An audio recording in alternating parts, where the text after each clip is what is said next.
Today, we're exploring the concept that changed both our perspectives on inventing product licensing. We'll discuss what licensing is, how it compares to venturing a product yourself, and why understanding the difference could save you time, money, and years of pursuing the wrong path.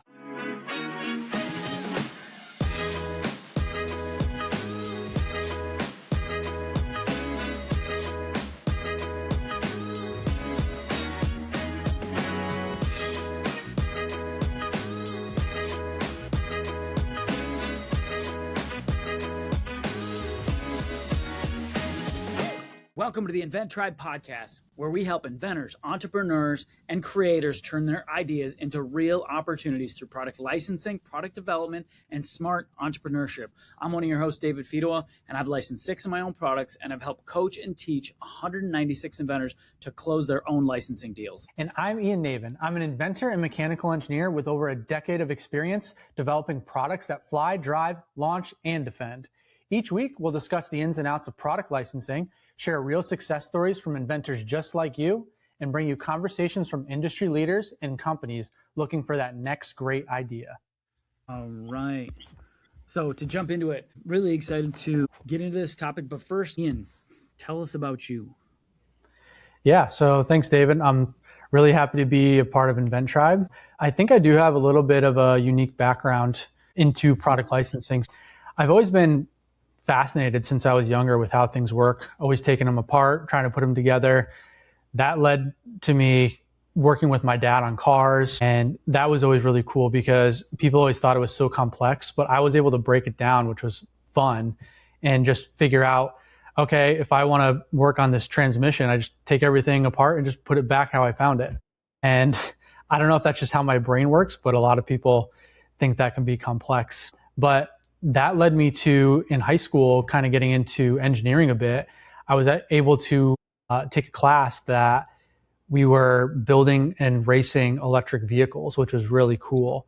That was my first real opportunity getting into something engineering. I got to use CAD.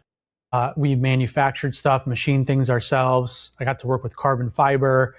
Building the cars and racing them was super cool. I've learned a lot of engineering concepts like aerodynamics, because the concept of the race was to get as far as you could in a certain amount of time, so on a certain amount of energy.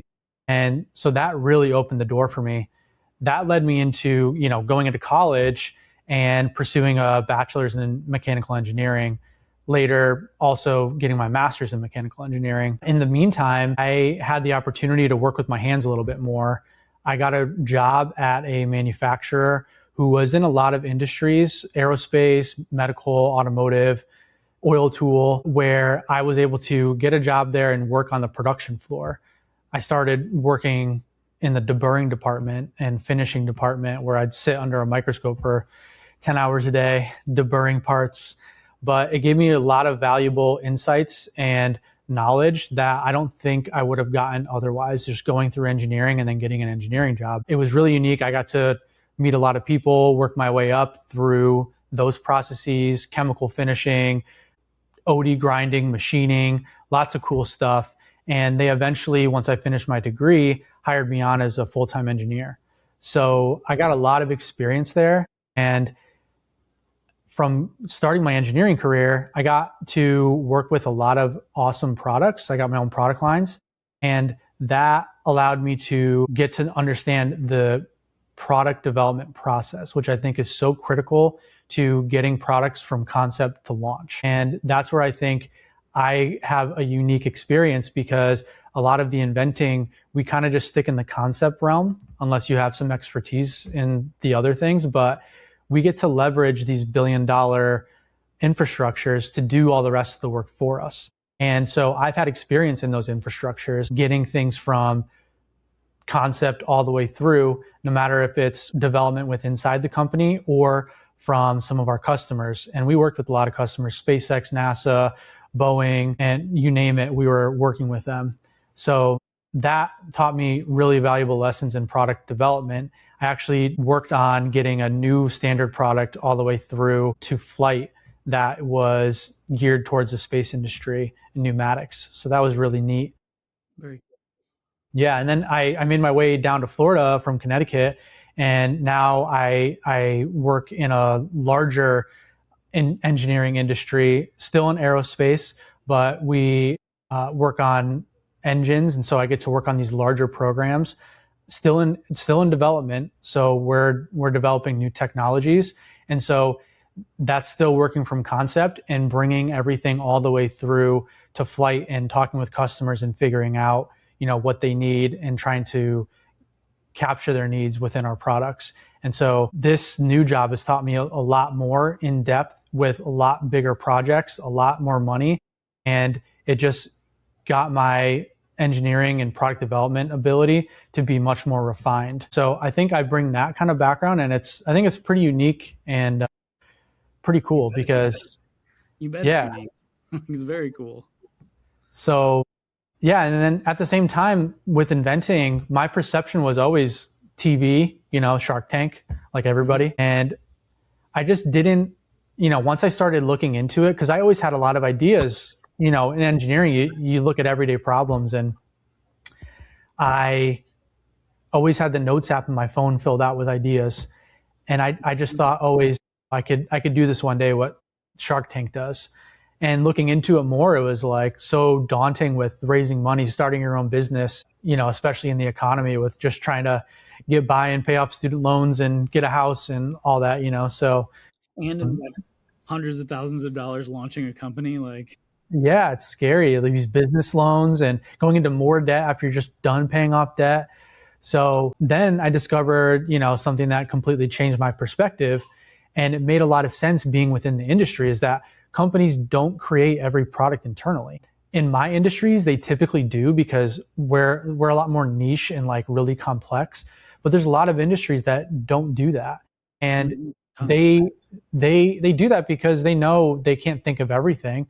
And so the light bulb went off in my head for a moment, and I just realized I'm like, there's another path, and it didn't require becoming a manufacturer, raising a ton of capital, or leaving my career behind. And so that's where I'm really thankful for discovering product licensing and InventTribe. And I think it's going to be a really cool episode to dive into the differences there and why someone like me, even with my experience, would really want to, leverage the product licensing side. Very cool. So, no, love that background. And I mean, with my background, I have no engineering or design skills. And so kind of there are times when I hit that point in the deal and I'm just like, sorry guys, like I don't know what to do next. And see you later. Yeah. Like, Ian, help. So it's awesome having somebody on the team that has experience not only in, product development from concept all the way through, but all the way through on like huge scales and, things that go into flight and in space and stuff like that. So yeah. And what's unique about it too is that you kind of realize in doing this, because I looked into, when I came to Florida, I looked into trying to get into like theme park engineering, and those are still complex systems too, but it was interesting reading through like their specs and stuff.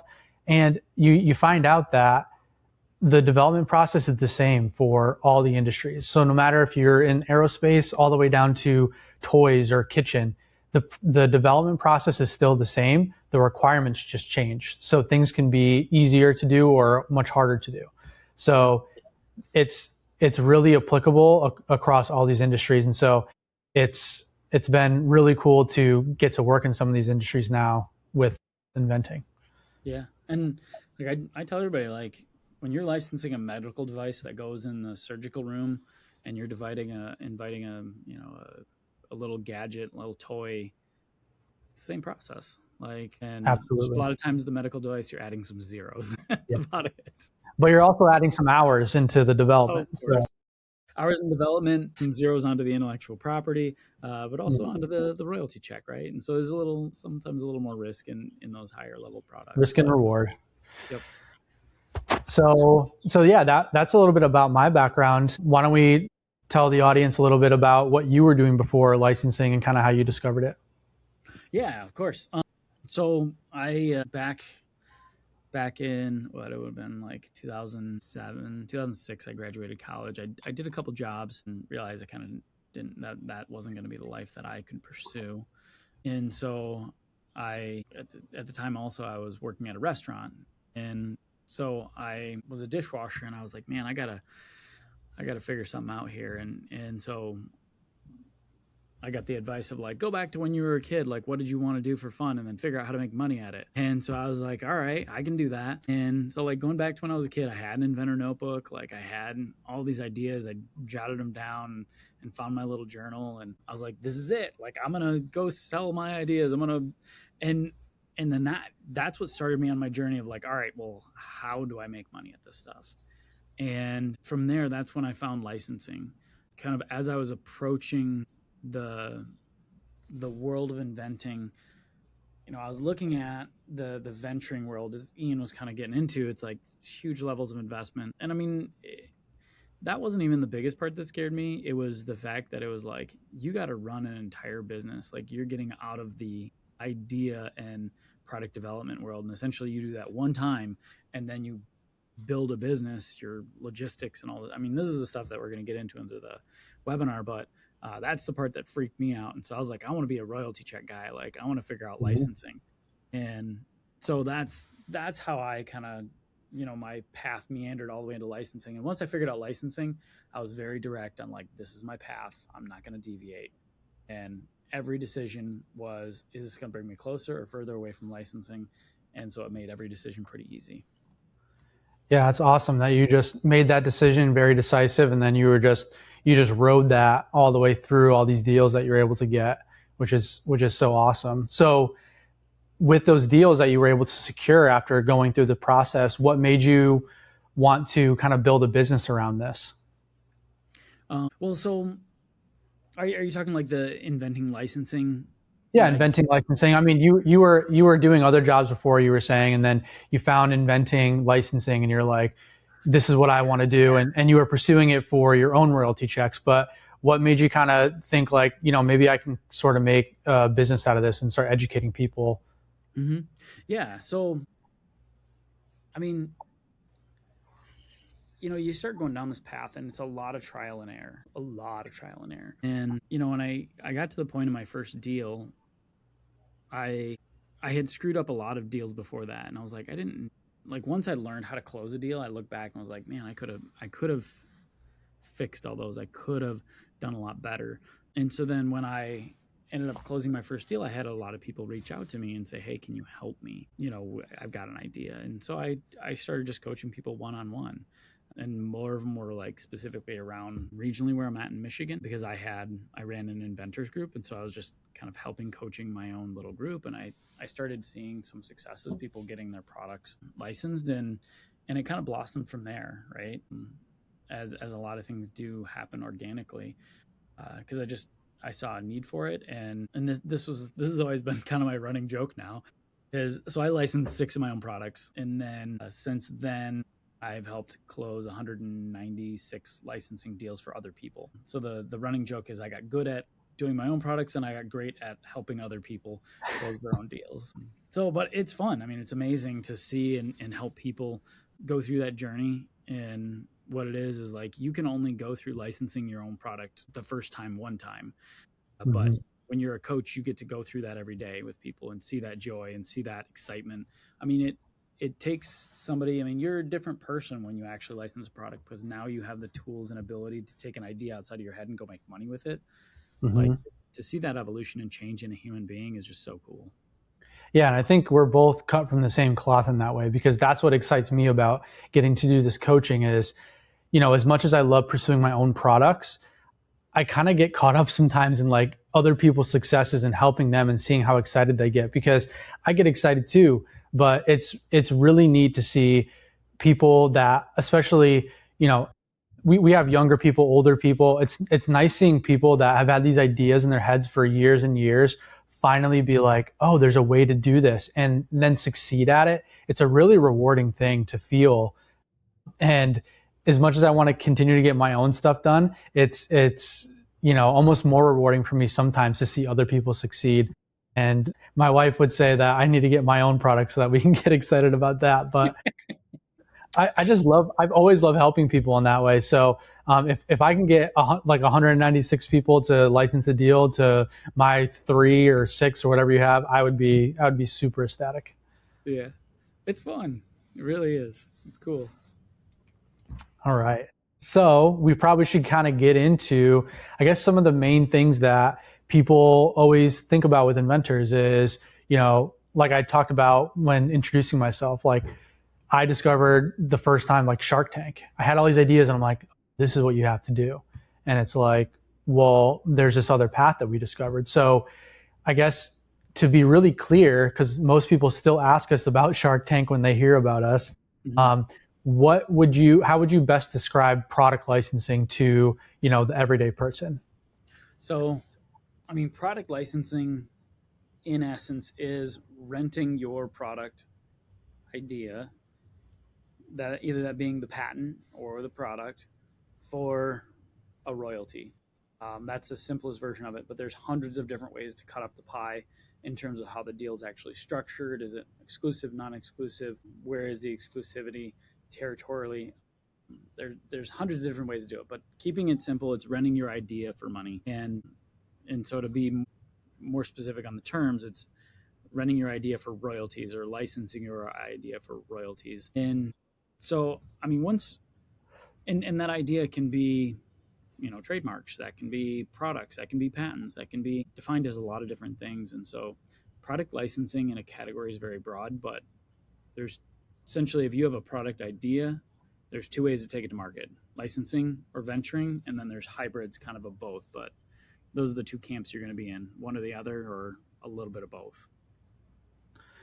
Right, exactly. And so I guess just a little bit more into it too, the licensing, like David's saying, is just being able to be that idea person and come up with these concepts. And you can bring them as far as you would like, but in reality, there's a path that splits if you want to go towards the self-venturing route or the licensing route. But the beautiful thing about licensing, like David was talking about, is you can rent your idea and gain royalties off of this. So you don't have to invest a lot of money, a lot of time. There's still time, obviously, we both know, but it allows you, like I said also in my intro, to let the ordinary person benefit using these billion-dollar industries that have the product development, that have the manufacturing, that have the know-how to bring these products to market.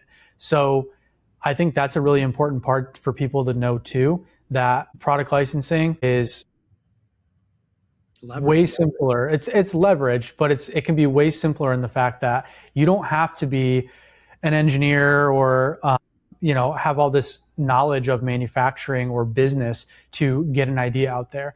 Everybody has ideas, and anybody can follow this process. Mm-hmm. And so I guess what kind of companies are actually looking for ideas? I would say every company. Any company that's worth looking at a product is a good company. I won't say that, I guess, in totality, because there are some larger companies that it's just harder for them to look at ideas, because let's take my industry, for example. Depending on the idea, it's really hard to take, like an aerospace idea for an engine or a new engine concept from somebody outside. That's going to be a very complex thing. And the know-how on how these engines work, it's not that other people can't know this, but it's a very niche thing, and there's a lot of proprietary information and a lot of technical stuff. So it's harder, I think, to get something like that. But it's mainly companies, like just regular commercial companies in all these industries: pet, kitchen, baby, housewares, tooling, sports equipment. They're always looking for new ideas, because a long time ago, there were a lot of research and development departments in these companies, and they still exist today, because there is that conceptual part of a product that needs to be brought through. But they realize that they can't come up with every single idea. And I see it on a day-to-day basis. It's hard sometimes when you're kind of in a box and you're around the same thoughts all day and same stuff. It's hard to kind of think outside the box. So it's a really great way to leverage, hey, there's this really cool idea, we should run with this. And we only have to pay, as I'm talking as the company, a little bit of a royalty to this inventor that came up with this idea, and we get to benefit from, all the profits from this for years to come. So I really think it's any kind of company that is welcome to open innovation. And one thing we find is that not every company even knows that they're open to it unless we kind of reach out to them. And sometimes they don't consider it until we bring it up, like, hey, do you look at new ideas? And they're like, I don't know, we've never thought about it. And so when you bring them a good idea and you start talking to them, they start coming into this like, oh, this is a really good opportunity for them. And I think so. I think any company, really. Do you have anything to add to that? Yeah, I mean, I think you really touched on one of the big topics is like the lifeblood of a company is new products, and because it makes new revenue, right? It continues the money wheel coming in for a company, and when we bring them an opportunity that they can potentially make millions on, like they love new product ideas. And you touched on it too, like bigger companies are sometimes closed off to some ideas, but I mean, part of that's industry to industry. Like I've helped license medical device products to some of the biggest medical device companies in North America, but then you sometimes step over to like disposables, and it's much more closed off, like Procter and Gamble and those type of companies. So sometimes it's industry to industry, but most companies are looking for new innovation to further grow. Yeah, and they just don't know sometimes that the further innovation can come externally. A lot of them have figured it out and are open to it. It's called open innovation. But some of them just haven't had the opportunity of an inventor or product developer calling them and saying, hey, do you guys check out new ideas? And so those are always really fun opportunities to get in the door somewhere like that and just have those conversations and have something develop. I mean, that was like one of my first calls for my first idea. And they didn't take outside ideas, but they loved my idea and they loved the idea of working with somebody on the outside. And now I built this relationship so well that they're open to me submitting any idea anytime I want. And so now we have this mutual relationship where I can benefit from them and they can benefit from me. But sorry to jump in, but I just love that because it's like they weren't open to it. They hadn't even thought about it. And it's like we as inventors can open their eyes to an opportunity that they don't even know is sitting in front of them. Is like we can bring them, because we sit there and think about products all day. They sit there and think about logistics and sales and on the shelf and all these other things. It's like we want to invent. Like that's what we want to do. That's our love, our passion. And so it becomes this like just perfect marriage of we bring them things we think about all day long so that they can go just sell the crap out of it. And like it works. We're all together on this. Exactly. Yeah. So I think it's really great. But I guess how would you classify or think about licensing in the real world? Is that a really big thing? Because it seems like it's kind of something that's a little hidden in the dark for most people to know about. Well, and this is the part that a lot of people just don't understand, is a lot of products are licensed and nobody knows about it. Because when you venture a product, so like let's say you venture a product and your product blows up and you get a huge multi-million-dollar exit, and that's front page of the news, right? It's a story that's told over and over again. It's like, this is the way to do it. Well, a lot of licensing deals are the inventor is under an NDA. So like you don't even know the product was licensed. And so a lot of times licensing inventors kind of stay behind the shadows, and a lot of them actually like that because then they just collect their checks and they don't have to deal with the limelight. And so it's a very, very common thing. I mean, we close licensing deals all the time, and they're on products that people have no idea that there's an inventor behind it that came from outside the company, pitched a product, they loved it, developed it, and is paying the inventor royalties. So like some of the products everybody buys on a day-to-day basis, there's an inventor getting paid royalties on it. And it's just not screamed from the mountaintops like venturing is. And that's why it seems like it's less relevant, but it really is. I mean, that's how a lot of products come to market. Right. And so, yeah, I love that. And to reiterate, just because your product is not like in the limelight and like this invention, it doesn't mean that it's not a successful journey to do this product licensing. Because I feel like that's what Shark Tank is, or self-venturing a lot of times is they're doing this huge marketing push for this like one product. And it's like this big, wow, like here's my product. And those are great too. But and that's still a great process and thing to go through for somebody that it's geared for. But not everybody is set up for that. So it's kind of cool that there's kind of these like we're in the shadows kind of thing, and we can still be just as successful, but I don't want that like misnomer that it's not a successful industry because it's not very well known. Mm-hmm. Agreed. So, and I guess talking about Shark Tank, maybe now we can kind of get into a little bit more of the self-venturing. So what would you say that self-venturing looks like more on like a day-to-day basis for somebody versus someone that's product licensing? Mm-hmm. Okay, so like, and I'm gonna reel it back a little bit. So a lot of times on the first coaching call, or even on just like hey, how can we help you type call, it's a question of what do you want your life to look like? Because a lot of inventors come to me and they're like, should I license this or should I venture it? And I say, this is not a product question. This is a life question. And there are products that do better venturing versus licensing and vice versa. But the first question is what do you want your life to look like in 3 to 5 years? Because self-venturing, you are building a business and your day-to-day is logistics, trade shows, working with buyers at retail, going direct to consumer, internet marketing. So you are more so out of the inventing world and more in a building the business world. Where licensing, you're not really building a business. You're marketing an innovation for somebody else to build a business around. And so your day-to-day is more about inventing, prototyping, figuring out intellectual property, pitching. Those are the things you're doing for licensing versus self-venturing. And so to kind of go back to the first part of this answer was, when I first start working with an inventor, like, what do you want your life to look like in 3 to 5 years?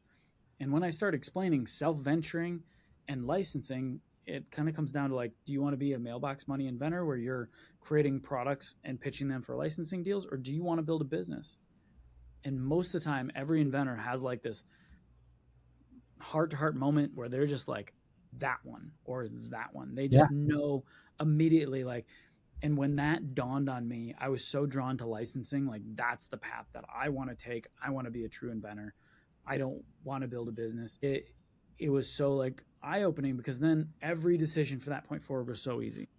I agree. And I think just to touch on that, it's just finding out when you say, what do you want your life to look like? It's really ultimately these two paths are a tool.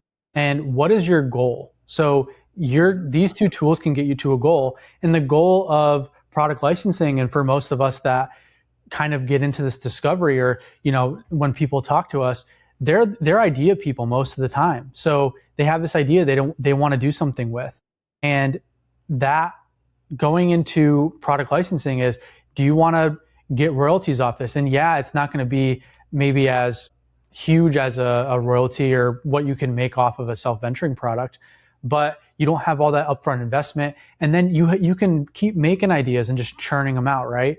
So that's the really unique part about it. And with self-venturing, I almost feel like someone that would self-venture is really not as much of a creative person, but they're more a business-minded person. So I think if you love business and you want to build a business and that's your passion, I feel like self-venturing can be for you. I just think that you would then need to find a product or something to build that business around.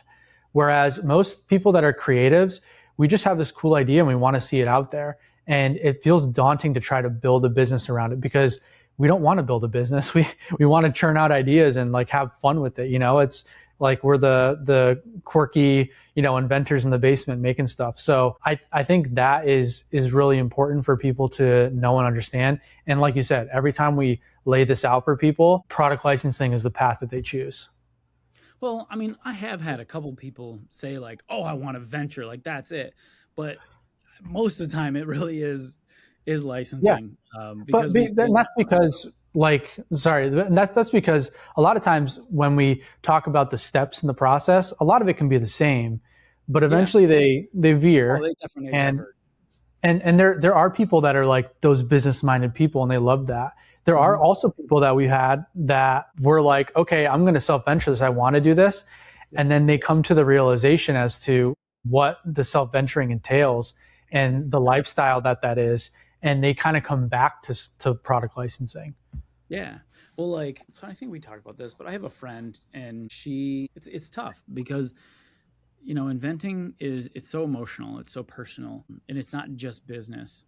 And so I had this friend and she wanted to she wanted to license her product, but she wasn't very like laser focused on this. And so she would go to like inventor groups, and the inventor groups would be like, oh, you need to get a patent. So she went out and spent like 8 to 10 grand and got a patent. And then she's at another inventor group, and then they told her like, hey, you got to get pricing so they know how much to manufacture for. So she went out, talked to a manufacturer, got pricing. Pricing is not just pricing. Like, you got to get CADs, there's process to it, there's cost. And so then she had, a price, patents, and then she was at another meeting, and they're like, well, you got to start selling them to prove the concept. Oh man, well, this is a big step, right? Because now she's got to get the molds made and get manufacturing, right? And so she put like 50 or so grand into molds and first run inventory, and then so now she's got product, and then she had to sell them, right? And so now she's like, well, how do I sell them? I got to build a website. And so she like slowly made these little itty bitty steps, and it wasn't one big decision of like, I'm going to venture this thing, but it was bit by bit. She got into the position where she's over invested. She was between $60,000 and $75,000 invested. She's like, how do I get this out? And I was like, you're kind of stuck in this position. Now that you have product, you have to start selling it, because you can't go to a licensee and be like, see, here's my product. It's not selling. They're gonna be like, well, we don't want to try this. And so she wanted to be an inventor, where she creates the product, licenses the concept, moves on to the next one, creates the next product. But she got stuck in this position where now she's overinvested, and she's ventured now, and she's living that life of like inventory management, logistics. How do I build a website? How do I do internet marketing? And she got to that point, little decision at a time. And so when you're in this journey and you're getting started, be very direct on what path you want to take, because those little itty bitty decisions can get you into a position where you don't want to be, or the little itty bitty decisions can get you to where you want to be. And so it's a day-to-day thing. Exactly. That I love that. That's a really good point. And I mean, that story speaks exactly to both sides perfectly. I mean, because what did she have to quit her job to start doing this? Did she have a job originally? She did, but she had to do it all side hustle style, because she had to finance the product, right? She needed a job. She had a side hustle. She had a side hustle, a self-venture. Yeah. She had a full-time job, and then that's hard. Yeah, it was super hard, and that's tough, right? So, I mean, us as like when we do product licensing, I mean, every one of us pretty much, this is kind of a side hustle for us to do this, right? And I think with the licensing, because there's a lot less to do from a perspective of running your own business and, all this capital investment, and now you have this pressure of getting this one exact product to work, we can churn through ideas, and you don't spend too much time or investment on one thing. And if you get no's and things don't work out, it's on to the next idea, right? So I think it's more of a realistic side hustle path than something like self-venturing. I can't imagine doing self-venturing and having a full-time job and a family, and man, that would be hard. So it's a good point that you really need to think it through to start this and figure out what you want your life to look like. Mm-hmm. That's decision number one. What do you want your life to look like in 3 to 5 years? You want to license, or do you want to build your business? And nothing's right or wrong. It's just what path does you and your heart want to take? Yeah. Because I mean, you'd have to eventually, if you're self-venturing as a side hustle, I mean, the goal there is to make this the one path for you, right? It's not the side hustle anymore. So that's even a hard decision as to like when you feel safe enough to jump off. Yeah. Well, it's when profit surpasses ordinary income. But yeah. But I mean, that's a lot to work for to get to that point, So let's see here.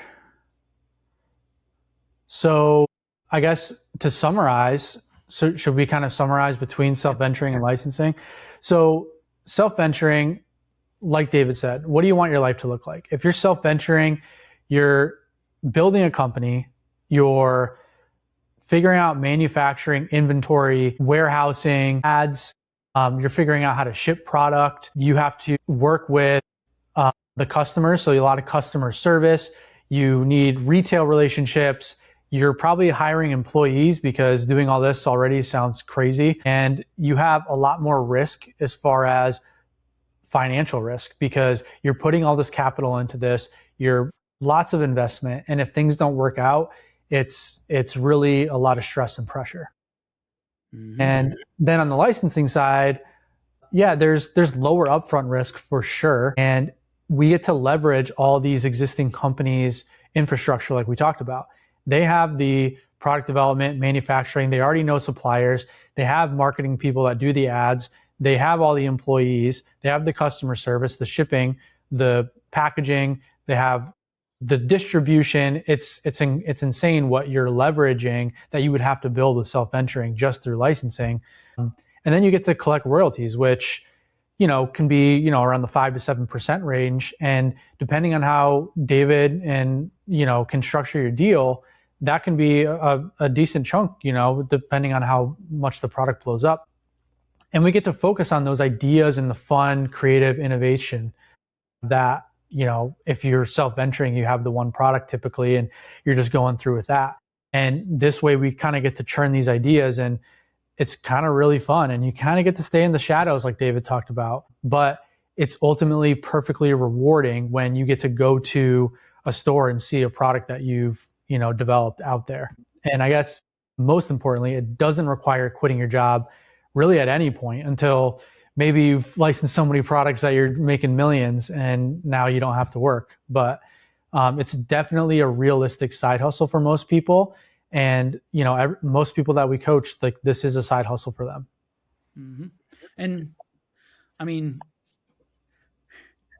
we don't want to sound like haters, but you can obviously tell, we love licensing and we love this business model. I'm jealous of people that self-venture. I wish I had, it's a different mindset, right? Yeah. Because they don't want to be in the product development world. They don't want to be in the inventing world. They want to invent one time and move on from it. And so but I feel like you and I are true inventors where we want to keep creating. And that's what we want to focus our day job or our life on, is we want to keep creating on a daily basis. And so that's why, when Ian and I, and probably a lot of people out there that are listening, is self-venturing just sounds like, oh man, that just sounds terrible. And but so we don't want to hate on those that love it. You guys love it. We'll just love our licensing side. Well, I mean, and that's the thing too, is, some people, and I think people like this that have self-ventured, they still love this side. Oh, but yeah. Because like we talked about, you have to go through a lot of the same steps, right? If you're going to build a business around a product or an idea, you have to make sure that the idea is novel. You're not conflicting with other things. You have to do a lot of research. You're still going to have to develop it and design it a bit to eventually, figure out how you can get it patented or move in that kind of direction to protect it. Yep. And then you have to start figuring out, okay, marketing and stuff. But now you're kind of diverging off the path of, all right, let's sell this idea to a company. And now you're getting into, all right, I need to price this and get it manufactured like you talked about, and, start finding people that would want to purchase this product. So I think there are people that self-venture that can really fall in love with that first part as well. But it excites them because then they get to do the other stuff that they love, which is talking with customers and getting, all the inventory and selling stuff. And I think it's a really viable path. It's just, like you said, not for everybody. Yep. Yeah, for sure. All right. Well, are there any other points that you want to make on venturing versus licensing? No, I don't think so. Because it always becomes kind of a very clear path for people of which way they want to go.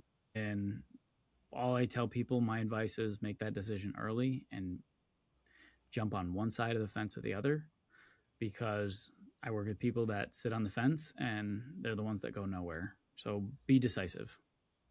Agreed. Yeah. And I would say for those people too, just, I mean, in that decisiveness, also, you know, don't give up on your ideas too. Cause, you know, like just like you and I, we had a lot of ideas in our notes app. And I bet you there's somebody out there listening now that has this idea in their note app or multiple ideas. And they kind of give up and they don't really want to go the route of product licensing or self-venturing for that matter, because they just think their ideas are too simple or, you know, they're not going to be anything significant. But I would just say, you know, you can pursue that. You don't have to have product development, engineering, developing expertise Like to get me. these products out there. Exactly. Look at David. Look at me. I have absolutely no skills. he's still getting these products through now. Well, no. But like seriously, because it's funny now that I have a lot of experience in this business. People look at me and they're like, "Well, you know, how do you've done it? You license so many products and you help all these people." And I'm like, my skill set was I was a dishwasher at a restaurant. I had no engineering, no design, no marketing, no sales. Like I had zero skills. I literally learned all of my skills through licensing and through this process. And what it took was curiosity, right? I was just Mhm. interested. I loved it. I was passionate about it. I woke up every day and I was like, this is the coolest stuff ever. And that's what really got everything going was just like curiosity and passion. And then I developed skills from there. So like if you think you need engineering, you don't. You don't need design skills.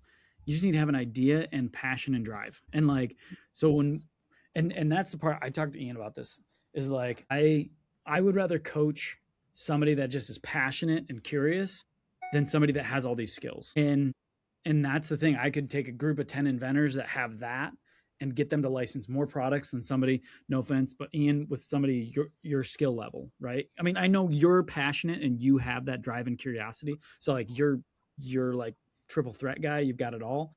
But like if I were to match two groups against each other, somebody with no skills but drive and passion is the one that's going to win.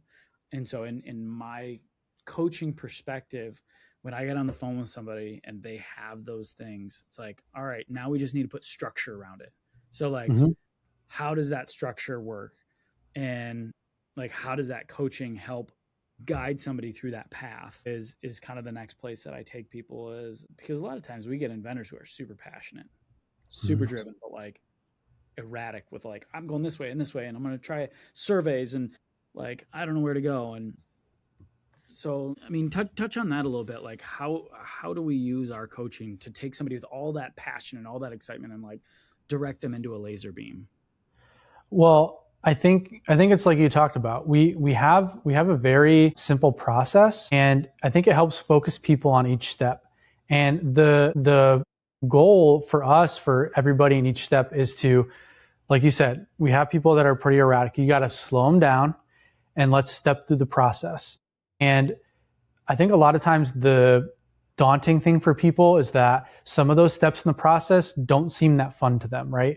Or they feel like I don't have the expertise in that. For example, the marketing. I don't know how to make a marketing sales sheet or a demo video. I'm not a marketer.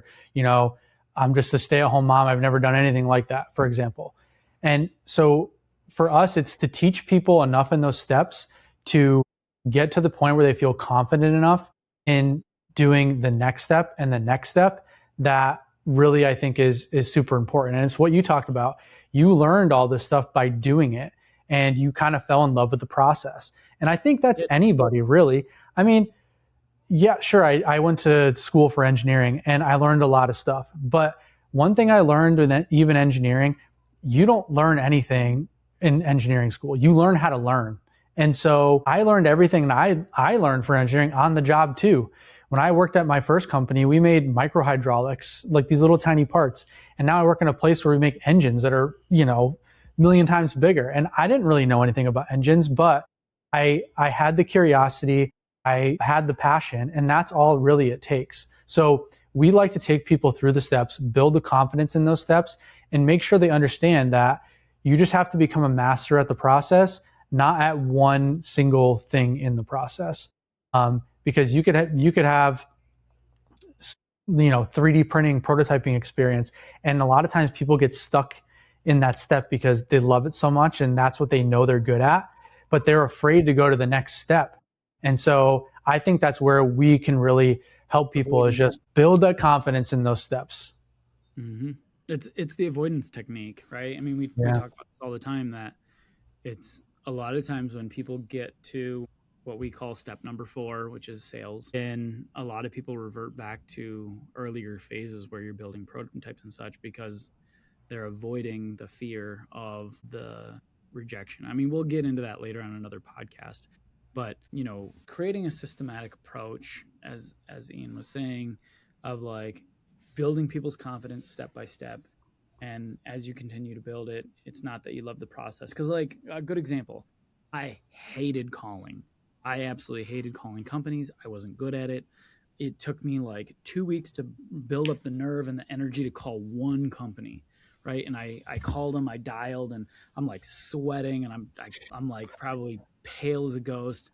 And I finally like do it, right? I planned for 2 weeks. I was like, Tuesday at 2:00 is the perfect time to call this company. And then Tuesday at 2:00, I like had something to do and I missed the 2:00. So I had to wait until next week, Tuesday. So it was like all these nerves, right? And I finally called the company, ring, ring, ring. And I'm like waiting nervously. And then somebody picks up. It was like, I think it was called Athena Novelty.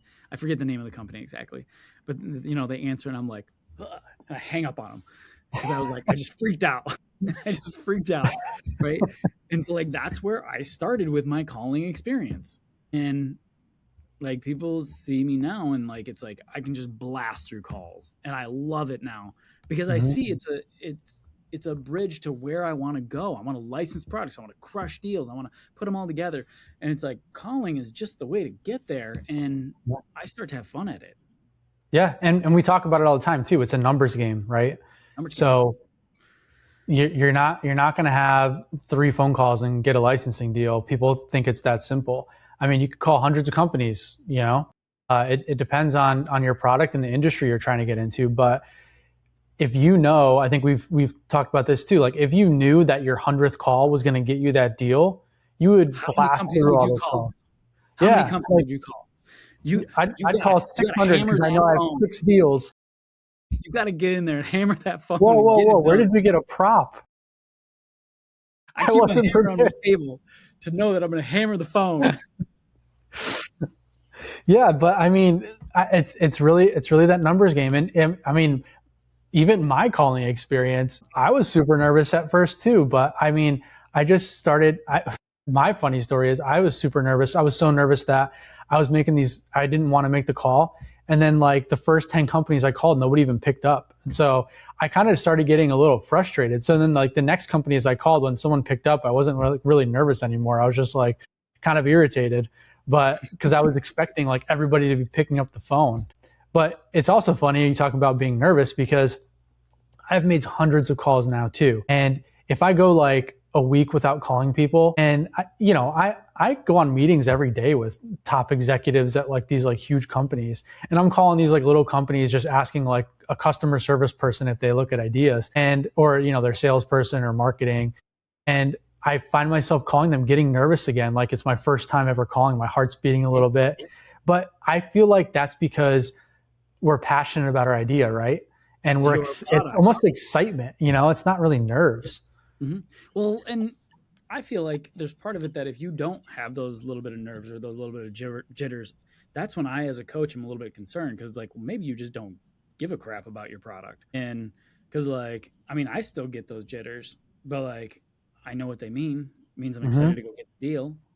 And so, but like, I mean, I love your story of like, because obviously Ian started out in the tribe as a student and just absolutely crushed that calling phase and Zoom. I mean, there's trials to it, right? There's difficulties, but like figured out that it is literally a numbers game and you just get out there and you call. I know we're getting so off topic on like where we started with license versus venture, but like this is the inventor way. We just go off topic and then come back. Yeah. But I just think that it's so important that people understand what journey they're getting into. Yeah, absolutely. And if you want to learn more about the journey, I mean, I hope that this podcast can do that for you in this episode. But if there's more that you want to hear about, visit inventtribe.com. You can contact us. We can talk. And I think it would be a really good opportunity for, the everyday person with these small ideas, thinking that they're not going to be any kind of success, to kind of evaluate those. Like we have that experience. We can tell you if you have an idea that's worth pursuing. We can tell you if you're the person that has that kind of personality that is worth getting into this kind of work. Because like David said, he can see right away when someone's a good fit for this. And not that nobody can be a good fit. Like there's people that aren't, but we always just like to direct people what's going to be best for them. So that's what I would say too. And I guess the other point is, a lot of people get nervous about their ideas and don't think their ideas are that great. But most of I would hope that you could maybe elaborate on this, but most of the products that get licensed are typically small improvements to something or simple ideas. They don't need to be these complex, highly engineered ideas. I think most of the successful ones are pretty simple. Yeah. And I mean, that's the thing. Just to bring back our hammer, right? If a company, let's see here, Stanley is selling hammers and you improve the hammer, well, Stanley knows that they sell, let's just say, 10,000 hammers a week. Well, you improve the hammer, they know they're getting more market share, or they know that they're increasing the profit margin on it, right? But when you take a widget and you create something completely new, and they look at it and say, well, what are the numbers here? And they say, well, we don't know. We've never sold anything like this. Then it's a big gamble for companies. So when you're making small variations or new improvements to existing products, they have such an easier time betting on that. They have such an easier time investing in that because they can run the numbers and say, all right, we're going to make X more. Yes, no. Is that X big enough? Yes, it is, or no, it's not. Where new innovation, revolutionary products are such a gamble for companies, they have a harder time licensing it. And so, like, when people come to me and they're like, I have a revolutionary idea, I'm like, okay, put that away and give me something that's not so revolutionary because we can go license that. And I'm serious. Like, that's a lot of the times the call that I have to have, where it's like almost like a heartbreaker because people have so much emotionally invested in that product, but it's like that product is too far outside the box. People are not going to get it. A licensing deal might not happen with this. So back it down, like be on the edge of the box. Yeah, and I think that's important too, talking about the emotion that somebody has about an idea. A lot of the time, the first, like you want to be excited about an idea for you to get through the whole process. But I feel like a lot of times inventors, they are sometimes too in love with the product. And we see sometimes that deters them from actually finishing, because if you're so in love with it, you're going to stay in these little steps and you don't want to move forward because it gets you closer and closer to somebody saying no to a product that you love. So we want you to license a product you love as well. But the simpler the product to first start to license, the better, because then you learn the process. You're not as emotionally invested in it. So if you get a no, it's okay. It's just a learning process, right? And even with the no's, we tell people, find out why they say no, because it could just be some stupid thing that, the company is not seeing that you may see. And you're like, oh, I can make that change. And then it works. So I think it's really valuable to go through the process all the way. And I feel like a lot of people get stuck in the process because they're too emotionally invested in their product. I call it their baby. And so like back in the beginning of my journey, I had a baby. It was my baby. It was my product. It was so important to me. I didn't want to show anyone. And you cannot license a product if you don't want to show a soul. But that was my emotional state around my product. It was just, I was so emotionally invested in that it was never going to be successful. And that's another part of the conversation when we do our strategy call, when we get started, is like, what's your emotional investment level? And if it is too high, then we say we need to move on to a different product because we're not going to get the success that we need out of this thing for that very reason. Attachment usually means you are too afraid to show other people, and it just doesn't end well. Absolutely. Yeah. But we got to caveat it. You got to be excited. You got to think it's going to work. You got to have some level of belief and passion for it, because there's brick walls, right? There's going to be times when, people crap on it, and you got to fight through that. You got to say, I still believe that this thing will work. So it's an emotional balance of like, too much can tip the scales and not enough can't get you through. Absolutely. Yeah. So really, I think that kind of wraps everything up there. So at the end of the day, can I ask you one last question? Yeah. Advice to a beginner. What would be a good piece of advice to a beginner? Somebody's starting out, they got their ideas in their phone, and they're just trying to figure out what to do next. What is my step? I really think it's to take action. That's the first thing with anything you want to do. You're not going to move forward unless you take a step forward. And so with these ideas in your phone, if you have an idea in your phone, if you know somebody with an idea in their phone, push them forward to look into how to get this idea to make them money. You don't need to know every step right now. You don't need a patent tomorrow. You don't need to quit your job and start a company. You just need to take the next step. And I think if you're not sure what that next step is, that's okay, because we're here to help you with that. You shouldn't be intimidated to, book a call with us, talk through your idea. We're happy to do it. We love this stuff and we're very passionate about it. So I would say talk to somebody about your idea, talk to us, and we can try to help you guide your life and your decisions as to where you want to go. As David has talked about so much here, you need to make a decision as to what you want to do.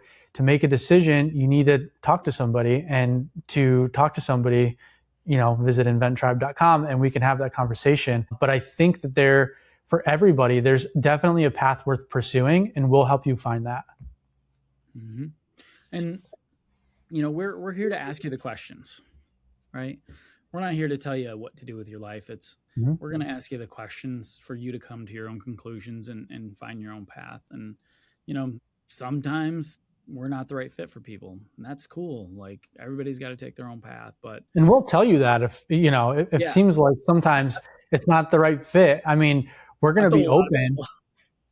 Yeah. And it's not anything against them or like whatever, but sometimes they just have a different idea or pursuit in their life that just doesn't align with what we can help them with. And if we know what could help them with that, we'll point them in that direction. But, not everybody's built for this, kind of life. And so we're out here trying to help people no matter what. If they have an idea, if they want to build a business, whatever we can do to help, we have some of that expertise and advice that I think can really guide somebody. Mm-hmm. Very true. Well, if you enjoyed this episode and want to learn more about product licensing, product development, and pitching your ideas, visit inventtribe.com. We offer training, coaching, and a community of people just like you who are working to turn their ideas into real opportunities. If you know someone with an idea sitting in their note app right now, share this episode with them. It might be the encouragement they need to take the first step. If you found value in today's episode, we really appreciate if you subscribe now. You can subscribe to the show on Spotify, Apple Podcasts, YouTube, wherever you're listening to it at. Leaving a review, helping us reach more inventors, creators who could benefit from this information. Or if you have a question for us or a topic to cover on future episodes, leave a comment on YouTube or contact us at inventtribe.com. And if you're not following us on social media yet, go find us Invent Tribe on Instagram, Facebook, LinkedIn, and TikTok. Thank you for listening. We'll catch you next time on the next episode of the Invent Tribe Show.